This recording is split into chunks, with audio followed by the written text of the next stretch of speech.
Hey, this is Matt. Once again, welcome back to the videos of the paid requests. It's time for Vonte. Thank you so much for that. And for those interested in requesting any type of videos, topics, reactions, commentaries, reviews, re-reviews, video game playthroughs, what have you, feel free to send it either directly to my PayPal or join my Patreon. Both things are down below in the info box.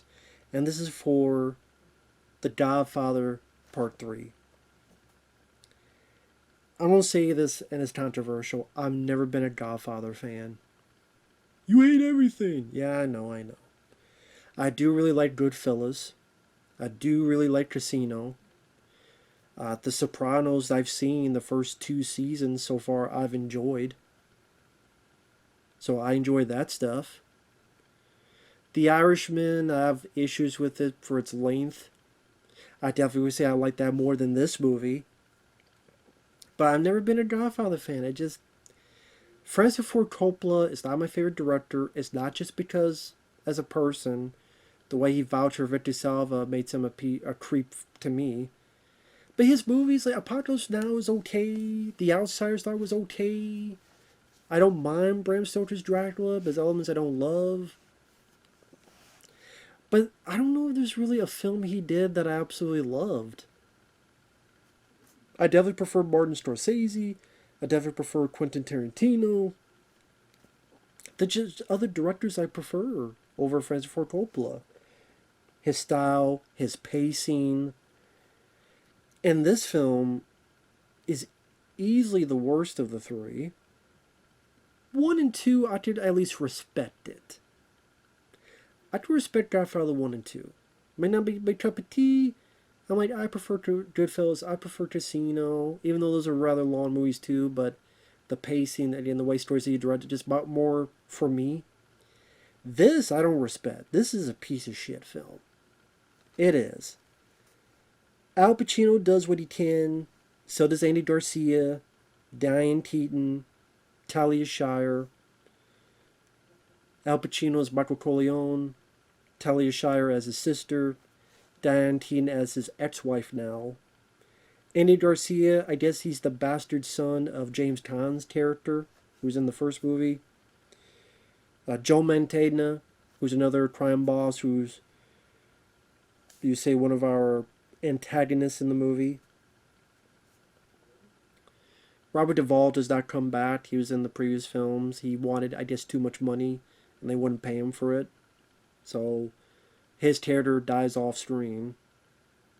You have, oh, what's his name? I forgot his damn name. Who plays the lawyer? But anyway, takes place in New York, 1979. Michael Corleone, he wants to get out of the mobster business. Like I said, Diane Keaton's his ex-wife, his 2 kids, don't really see him much anymore. His son doesn't want to be part of the business. He wants to be an opera singer. And after some pushing and shoving, Al Pacino relents and says, fine, do what you want to be happy. Does it to make Diane Keaton happy. Sofia Coppola plays his daughter. That's one of the worst parts of this movie. I had heard how bad she was. She is awful. She's stiff. She's like a fucking cardboard cutout. Why are you doing this? Why am I doing this? I'm sorry to all the critics like Siskel and Ebert who want to, oh, she wasn't that bad. Yes, she was, dude. Yes, she was. You want to give crap to Chris Farley and Tommy Boy? You want to give crap to Stallone and some of these other guys? No, she was bad. She's a better director because I like Lost in Translation, but she's not a good actress. Apparently wanted someone like Winona Ryder, and she said no. Probably because she was doing too many stuff, because she had like Edward Scissorhands, and a little bit after this Heathers, and a bunch of other stuff going on. She is awful. So Sofia Coppola sucks in this movie. Flat sucks. And this movie, for it being 3 hours long, is so fucking boring. It is so boring. I know Francis Ford Coppola and them did not want to do this movie. You could tell. And they say it's not really a story, it's more of a 3-hour epilogue. A 3-hour epilogue doesn't work for me, brother. Sorry, it doesn't work for me. A 3-hour epilogue. Just nothing really happens. Al Pacino's honored at a church. They're having a party after that. Diane Keaton pretty much talks about how the son wants to do this, and if you don't do it for him, do it for me. Joe Mantegna's pissed off at Andy Garcia. Garcia's pissed off at Joe Mantegna because they don't respect each other. Al Pacino pretty much goes, "How's it my business? What do you want me to do about it?" You two shake hands.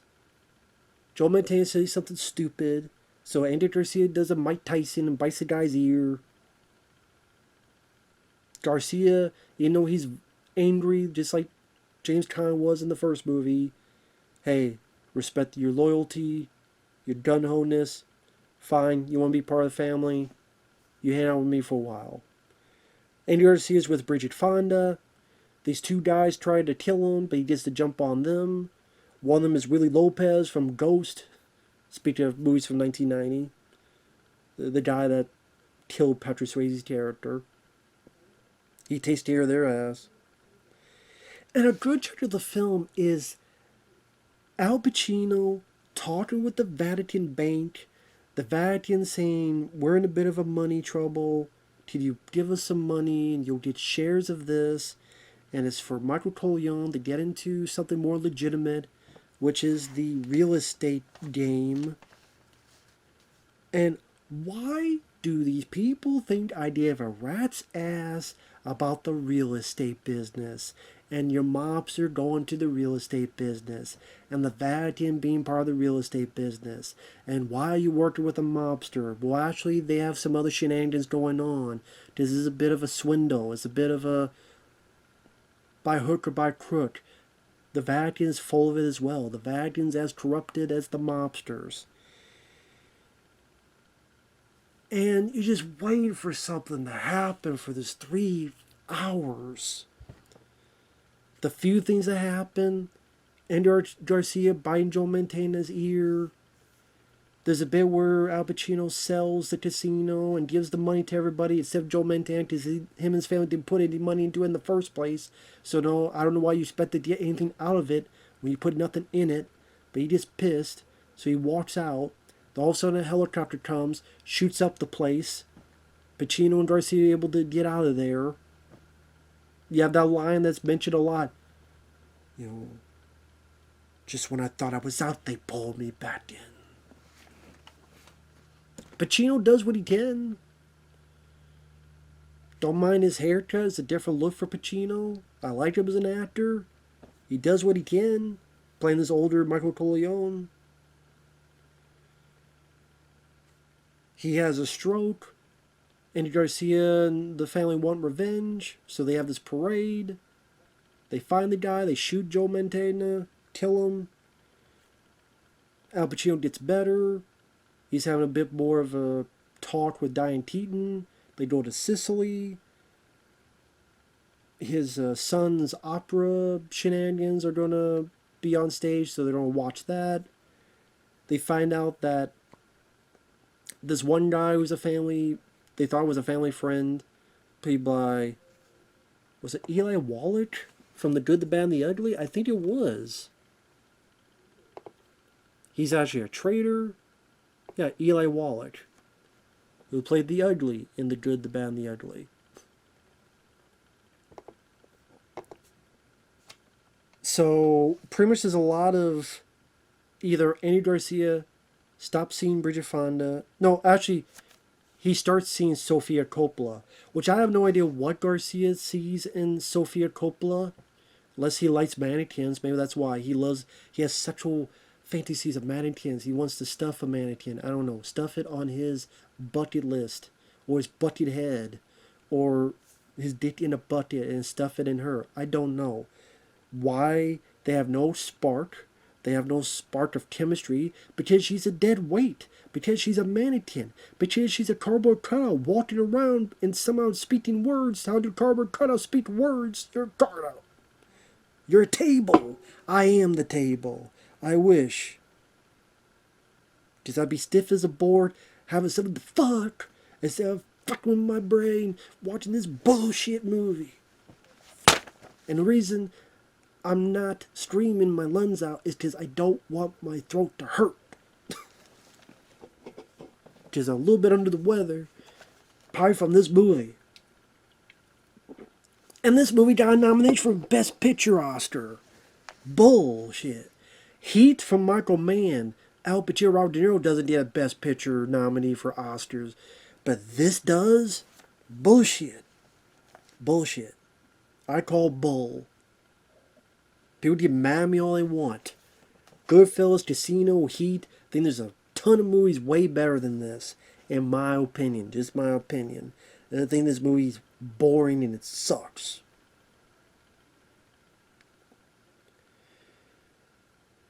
So Andy Garcia says, I want the power to preserve this family. Fine. Al Pacino agrees that you don't be much more... Pretty much the idea is that he's going to take over when Al Pacino is gone. So they manipulate this big hit because he knows a hitman's trying to come for him for Pacino's character. So we're going to hit them first. So Talia Shire poisons Eli Wallach's character at the opera. This one guy they kill and they make it look like a hanging. This one guy who's part of the Vatican, they shoot him.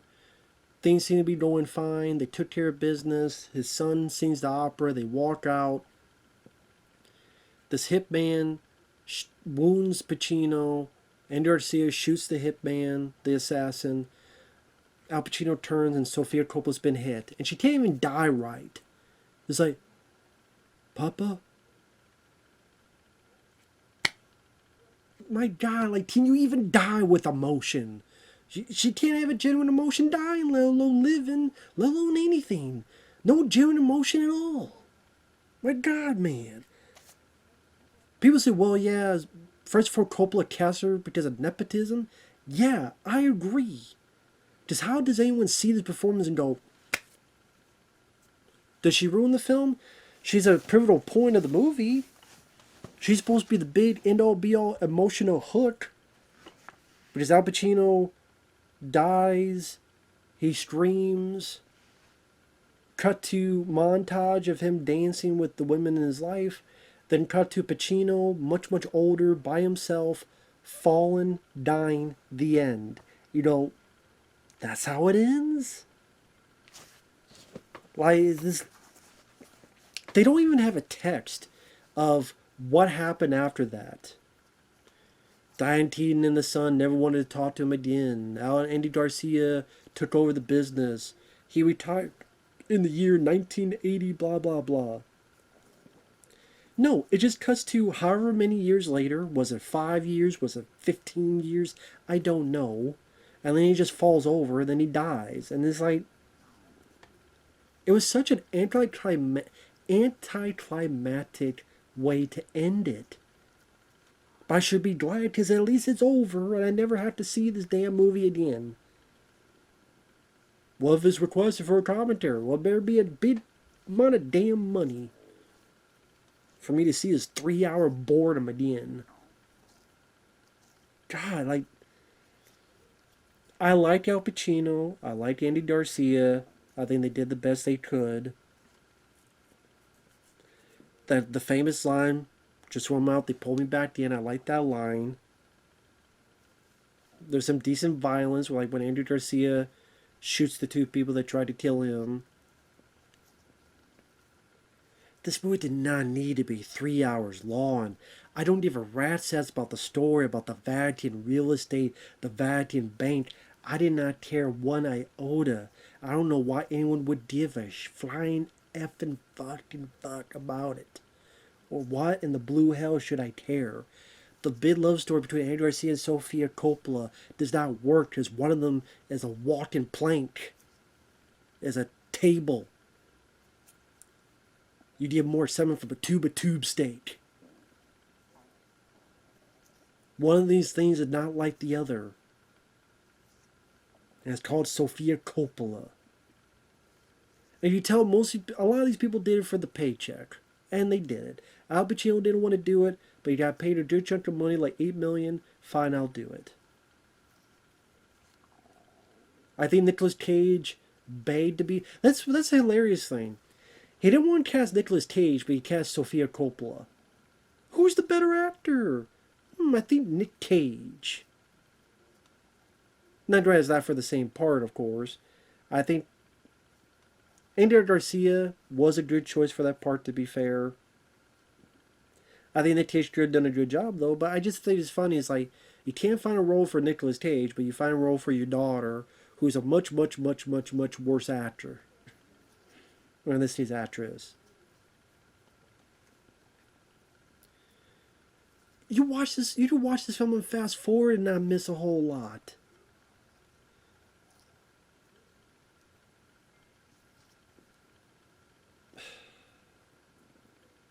So much of this movie just lifeless. And I don't think this movie has as much pathos as some people think it does. Just boring. Like The Sopranos has much more of a... You get more of the inner workings of the mob world and how all these other supporting characters are delving into the main story of it. You have the hothead, you have the one guy who you think is a turncoat, but then think it's not a turncoat, but really is a turncoat. And sort of the frustration of having to deal with this. The inner turmoil. They tried to do that a little bit at the beginning, that he had to order the death of his brother in the second film, but then that's quickly vanished throughout it. As Diane Keaton, just forgives him after a stroke, and they start having a bit of love story again. Which I think even that fell kind of flat. I don't know why. Maybe it just... The movie's just fucking boring. That's all I'll say. The movie's boring as hell. With an anticlimactic ending. Some awful performances from people like Sofia Coppola. Joe Mantegna, I liked him, but I didn't really consider him as a big threat. Maybe because I'm so used to him in comedy. Whether it be in Airheads, in Baby's Day Out. I think he's a voice in... Isn't he the voice in The Simpsons? Let me double check real quick. Yeah. Fat Tony, exactly. Okay, that's what I thought. So basically, I'm so used to his comedic aspect, so he's a good actor, but I didn't really think of him as, oh my god, this is the guy to watch out for, Al Pacino. You don't want to... So I didn't really find him as much of a threat to that empire.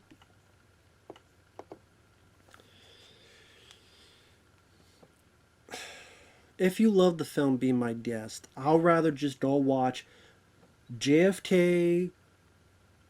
I'm just thinking of long movies. JFK, Goodfellas, Casino, Heat. A lot of other longer movies that I'd give much more of a flying fuck about. That's just me, though. Francis Ford Coppola, you could piss up a rope for getting Victor Salva out of trouble back in the day, which you can find info online for that. As a filmmaker, you have not made one film that I love, at least in my eyes. Scorsese, Tarantino, hell, Steven Spielberg, Robert Rodriguez, much more directors I give more credit to in terms of filmmaking than you. I think you're an overrated filmmaker. And, yeah. Godfather 3, I think, sucks. Get pissed if you want. It's free country. Later.